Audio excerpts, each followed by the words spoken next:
प्रिय विद्यार्थियों, बहुत दिनों के बाद आज एक सूचना लेकर के आप सबके सम्मुख उपस्थित हो रहा हूँ। ये जानकारी, यह सूचना उन विद्यार्थियों के लिए स्पेशल है, महत्वपूर्ण है, जो कक्षा 9वीं और 11वीं में फेल हो गए, पूरक नहीं हुए। क्यों? क्योंकि वर्ष 2026 के परीक्षा परिणाम में पूरक का कोई स्थान नहीं है।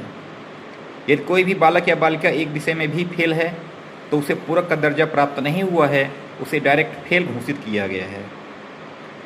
अब कई बच्चे बच्चियां पुनर्गणना के फॉर्म के लिए आवेदन करना चाहते हैं। देखो, कुछ जानकारियां दे दूं। इस वर्ष जो रिजल्ट जारी हुए हैं कक्षा 9वीं और 11वीं के, बोर्ड परीक्षा के पैटर्न के आधार पर भोपाल से जारी किए जा रहे हैं। ऑनलाइन रिजल्ट है, मार्कशीट प्राप्त हो चुकी है स्कूल को। आप जब स्कूल से मार्कशीट लेकर के जाएंगे तो मार्कशीट के ऊपर एक स्कैनर है, बारकोड लगा हुआ है। आप जैसे उसको स्कैन करेंगे तो आपका जो परीक्षा परिणाम है वो ऑनलाइन दिखने लगेगा। तो इस बार जो भी प्रावधान किए गए हैं, सारे प्रावधान बोर्ड परीक्षा के आधार पर रखे गए हैं। अब चलते हैं मेन मुद्दे पे। ऐसे बालक बालिकाएं, ऐसे छात्र छात्राएं जो एक विषय में फेल हैं, मैं सीधा सीधा बता दूं आपको कि पुनर्गणना का फॉर्म आप आवेदन करें, लेकिन कौन से लोग करें?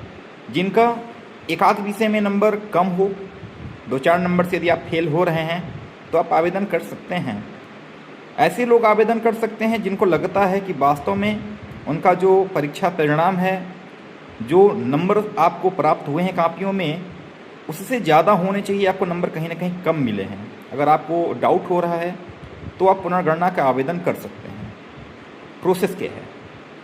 देखिए, पुनर्गणना के लिए आपको विद्यालय में संपर्क करना होगा।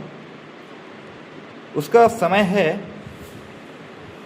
1 अप्रैल 2026 से लेकर के 6 अप्रैल 2026 तक, अर्थात 1 अप्रैल 2026 से 6 अप्रैल 2026 तक पुनर्गणना का फॉर्म अप्लाई किया जाएगा। इसके बाद 7 अप्रैल से 9 अप्रैल तक आपकी उत्तर पुस्तिकाओं को पुनः खोला जाएगा। जो विषय शिक्षक हैं, माना कि यदि आप इंग्लिश विषय में नंबर कम पाए हैं, आपने आवेदन किया है कि जो मेरी इंग्लिश की कॉपी है उसमें नंबर ज़्यादा आना चाहिए, तो आपकी कॉपियों का फिर से रिकाउंट किया जाएगा, गणना की जाएगी क्या वास्तव में आपको सही मार्क्स मिले हैं। कहीं ऐसा तो नहीं कि आपको नंबर ज़्यादा मिलना चाहिए और गलती से नंबर कम लिख दिया गया है। तो 7 तारीख से लेकर के 9 अप्रैल तक 3 दिन आपकी कॉपियों को फिर से चेक किया जाएगा, रिकाउंट किया जाएगा।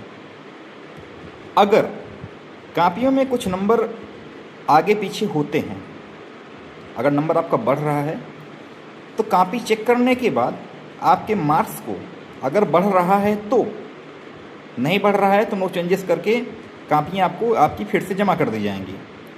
लेकिन यदि आपकी कॉपियों में कोई सुधार किया जा रहा है, यदि नंबर बढ़ रहा है, तो जहाँ कॉपियाँ चेक होती हैं वहाँ से आपके रोल नंबर के सामने जो नंबर परिवर्तित हुए हैं उन नंबरों को लिख करके विकास खंड शिक्षा अधिकारी के कार्यालय में जमा कर दिया जाएगा।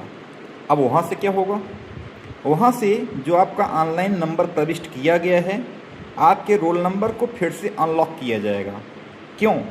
क्योंकि जब आपका रिजल्ट यहाँ से वार्षिक परीक्षा का ऑनलाइन जब दर्ज किया जाता है, प्रविष्ट किया जाता है, उसके बाद उसको लॉक कर दिया जाता है, उसमें कोई भी संशोधन नहीं किया जा सकता। अब अगर आपके अनुक्रमांक के आगे कोई संशोधन किया गया है, माना कि आपको इंग्लिश में 12 नंबर मिले, आपका 15 नंबर होना चाहिए था, तो आपके रोल नंबर के आगे 15 नंबर लिख करके विकासखंड शिक्षा अधिकारी के पास बीओ कार्यालय में अंक स्लिप जमा की जाएगी, जिसके आधार पर जो आपका रोल नंबर है उसको विकासखंड शिक्षा अधिकारी अपने आईडी पासवर्ड से उसको अनलॉक करेंगे और एक प्रति विद्यालय को प्राप्त हो जाएगा। 2 प्रति में आपके जो नंबर चेंजेस हुए हैं, जो बदलाव हुआ है, वो तैयार किए जाएंगे। एक विकासखंड शिक्षा अधिकारी के पास जाएगा, एक प्रति आपके विद्यालय को प्राप्त हो जाएगा, यानी अपने स्कूल में आ जाएगा। जब अपने विद्यालय में नंबर आएगा तो क्लास टीचर्स को फिर से आपका जो नंबर जितना मिला है, जो संशोधित हुआ है, उस नंबर को पोर्टल पर फीड करेंगे, फिर लॉक किया जाएगा। इसके बाद वो नंबर भोपाल में प्रदर्शित होगा, इसके बाद संशोधन किया जाएगा। अब मान लीजिए अगर आपका संशोधन हो गया, आप पास हो गए, तो जो अंकसूची है वो 21 अप्रैल के बाद से आपकी अंकसूचियाँ जारी हो जाएंगी। आपको 22 अप्रैल से अंकसूची प्राप्त हो जाएगी। लेकिन यदि संशोधन नहीं हुआ तो क्या करेंगे? ऐसे बच्चे जो 2 विषय में, 3 विषय में, ज़्यादा विषय में फेल हैं, वो लोग भी आवेदन करना चाहते हैं। उनको भी लगता है कि हो सकता है काम हो जाए, हो सकता है कि पास हो जाएं, हो सकता है गलत कापियाँ चेक हुई हों। देखिए एक चीज़ बता दूं, अगर आपको ऐसा लगता है कि आपने लिखा है संशोधन हो सकता है तो ठीक है। यदि नहीं हो सकता तो आप 25 अप्रैल को विद्यालय आएँ। एक विषय में यदि फेल हैं तो शुल्क है 30 रुपये, 2 विषय में फेल हैं तो शुल्क 30 रुपये, 3 विषय में फेल हैं या 4 विषय में फेल हैं तो भी शुल्क है 60 रुपये। यानी एक विषय 2 विषय में फेल वालों के लिए आवेदन शुल्क है 30 रुपये दोबारा परीक्षा हेतु, और 3 विषय या 4 विषय में फेल हैं तो आवेदन शुल्क है 60 रुपये। वो शुल्क आपको विद्यालय में आकर के जमा कर देना है और प्रवेश पत्र ले लेना है।